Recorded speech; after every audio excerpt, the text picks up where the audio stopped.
Good morning to all of you. Welcome to my channel. आप सभी dictation को जो है रेगुलर बेसिस पे लिखें और एटलीस्ट 2 डिक्टेशन डेली लिखें और साथ ही साथ उसे चेक भी करें।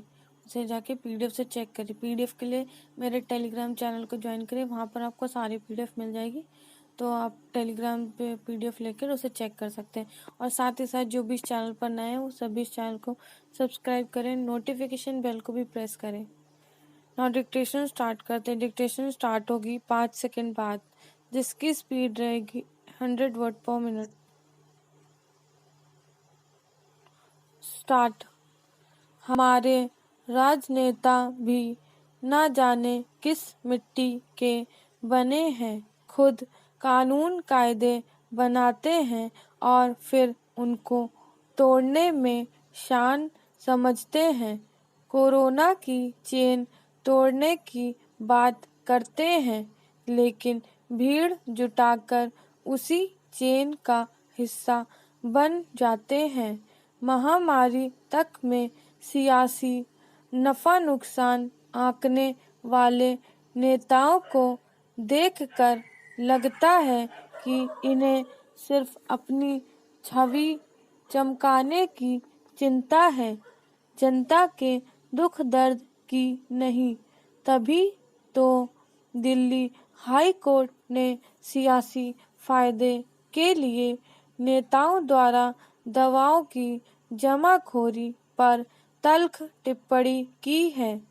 न केवल नेताओं पर बल्कि दिल्ली पुलिस के रवैये पर भी, जो नेताओं के ऐसे कारनामों को जनसेवा का नाम दे रही थी। पैराचेन किसी एक पार्टी के नहीं बल्कि कमोबेश सभी दलों के नेताओं को लेकर अदालत में गुहार की गई थी कि वे दवा, ऑक्सीजन और जीवन रक्षक दवाइयों तक की जमाखोरी कर उसे सियासी फायदे के लिए बांटने में जुटे हैं।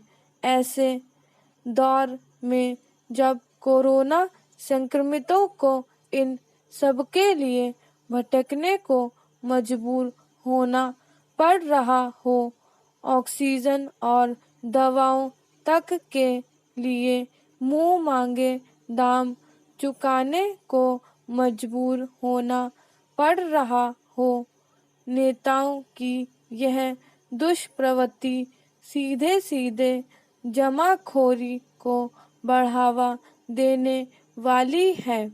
राजनीतिक दलों और राजनेताओं की ऐसी जनसेवा दिल्ली में ही हो ऐसा नहीं है। गुजरात, मध्य प्रदेश, महाराष्ट्र और दूसरे राज्यों में भी कहीं ऑक्सीजन और कहीं दवाइयाँ नेताओं के माध्यम से वितरित की गई हैं। इंदौर में तो रेमडेसिविर इंजेक्शन भी भाजपा विधायकों के मार्फत देने के आरोप तक लगे हैं। कोरोना लहर के पहले दौर में भी पलायन करने को मजबूर परिवारों को इन नेताओं ने भोजन पैकेट बांटे जरूर, पर उन पर भी अपना चेहरा व पार्टी का नाम चस्पा करने से नहीं चूके। कोर्ट ने सही कहा है कि कोरोना के उपचार में इस्तेमाल होने वाली दवाइयों को बांटने का काम नेताओं का नहीं है। वे भला करना चाहते हैं तो संग्रहित की गई दवाइयों को सरकारी अस्पतालों को वितरण के लिए सौंप दें। ऑक्सीजन से लेकर रेमडेसिविर इंजेक्शन और दूसरी जरूरी दवाइयों का इस तरह का संग्रहण कोई अन्य करता दिखे तो पुलिस उस पर शिकंजा कसते तनिक भी देर नहीं लगाती। लेकिन जब ऐसे काम नेता करते हैं तो वह अदालत को जवाब देती है कि ये तो दवा, ऑक्सीजन आदि के लिए लोगों की मदद ही कर रहे थे। नेताओं से अपेक्षा की भी जानी चाहिए कि वे मुश्किल वक्त में जनता के साथ खड़े होंगे, लेकिन सिर्फ सियासत चमकाने के लिए नहीं। ऐसे काम उन जनप्रतिनिधियों की छवि भी खराब करते हैं जो सही मायने में सरकारी मदद उसके वास्तविक हकदारों तक पहुंचाने के जतन करते हैं। स्टॉप। नेक्स्ट स्टार्ट होगी 5 सेकंड बाद, जिसकी स्पीड भी रहेगी 100 वर्ड पर मिनट। स्टार्ट। कोरोना के आंकड़ों में कमी राहत की बात है। कुछ दिन पहले संक्रमितों का रोजाना आंकड़ा 4 लाख से ऊपर बना हुआ था। यह अब 3 लाख से नीचे आ गया है।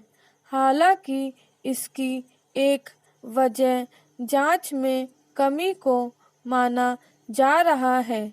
जब जांच कम होगी तो मामले भी कम निकलेंगे, पर इससे भी इनकार नहीं किया जाना चाहिए कि ज़्यादातर राज्यों ने जो पूर्ण या आंशिक बंदी की है, उसका असर ज़रूर पड़ा होगा।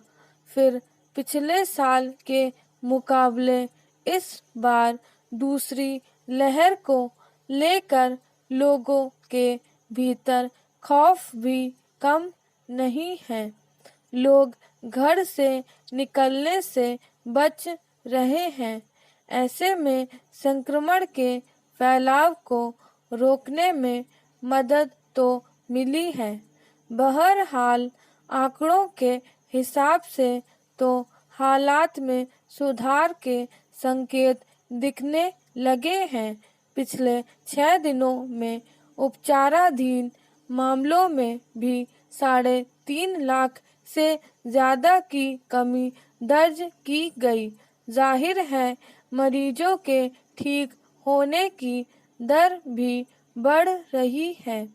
29 अप्रैल को जहां यह 81.90% थी, वहीं 15 मई को 84.78% दर्ज की गई।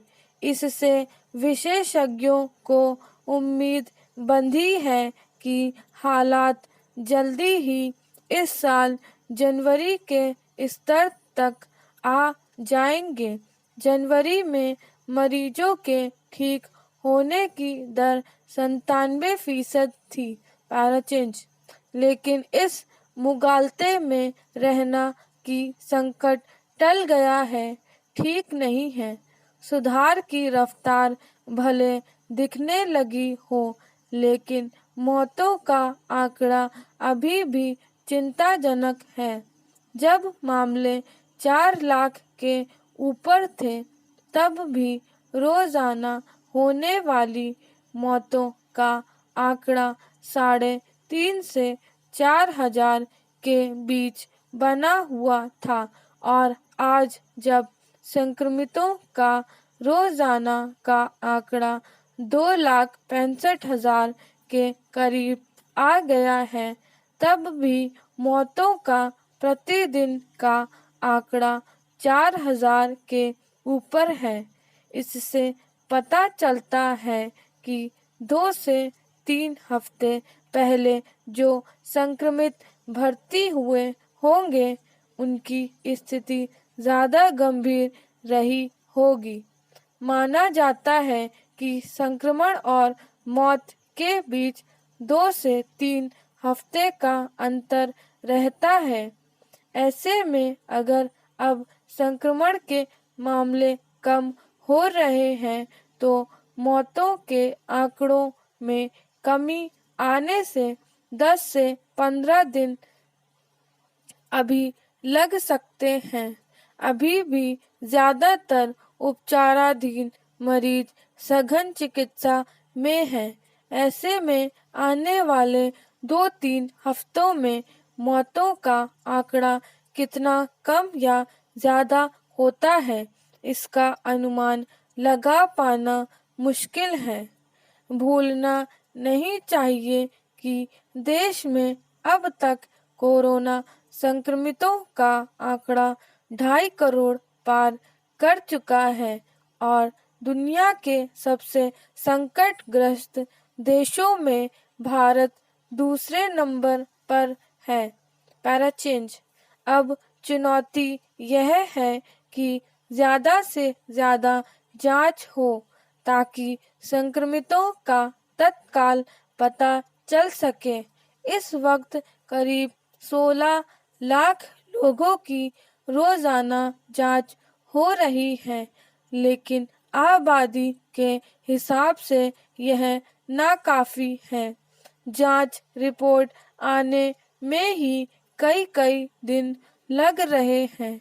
बड़े शहरों को छोड़ दें तो गांव कस्बों में तो जांच का वैसा इंतजाम नहीं है और जांच कितनी सही कितनी गलत निकल रही है, यह अपने में बड़ी समस्या है। ऐसे में संक्रमितों की सही तादाद का पता नहीं चलता। महामारी से निपटने में यह बड़ी समस्या है। उधर टीकाकरण अभियान में भी रोड़े कम नहीं आ रहे हैं। राज्यों के पास पर्याप्त टीके नहीं हैं। कंपनियां रातों रात तो मांग पूरी कर नहीं सकती।